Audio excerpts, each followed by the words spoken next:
اداره ملی صحه و معلومات مرکز دیجیتال سازی ارقام را در ماه قوسی سال 1398 در تعمیر مرکزی این اداره ایجاد و به فعالیت آغاز نمود. هدف از ایجاد این مرکز دیجیتال سازی یا تغییر دادن ارقام ورقی یا به قول آنالوگ به شیوه دیجیتالی و کامپیوتری که تا ما بتانیم با استفاده از ارقام و معلوماتی دیجیتایز شده و کامپیوتری شده روند دیجیتال سازی را در سطح حکومتی افغانستان عمومیت بخشیم و پروسه حکومتداری الکترونیکی را با استفاده از ارقام دیجیتالی تسریع بخشیم.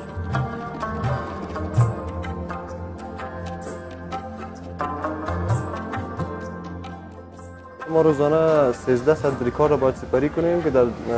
13 تا 1600 اختیاری است. هر کس میتونه 300 دیگام میتونه کار کنن. تقریبا 6 ساعت فیکس طرف اسکرین دیدن است و باید مشکلات بسیار دقیق و هم کیفیت هم دقت در نظر گرفته شود. کتاب هایی که بر ما میآید و ما اونا را دقیق چک میکنیم، کنترل میکنیم، تایید میکنیم، بعدش هم اینا میره ما که کنترل کیفیت میکنیم از پیش ما رد میشه، بعد باز همینا چک میشه اگر کدام اشتباهی فیصدی اشتباهی که ما داشته باشیم باز ما مجبور هستیم که اونا را اصلاح بسازیم.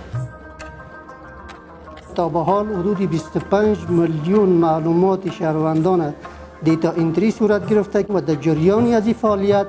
ما حدود 40,000 اسناد شهدا مربوط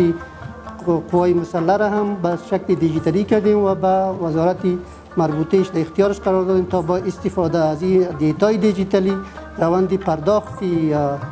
حقوق و امتیازات شهدا را شفافتر و دقیقتر انجام بده تا حق به حقدار برسه.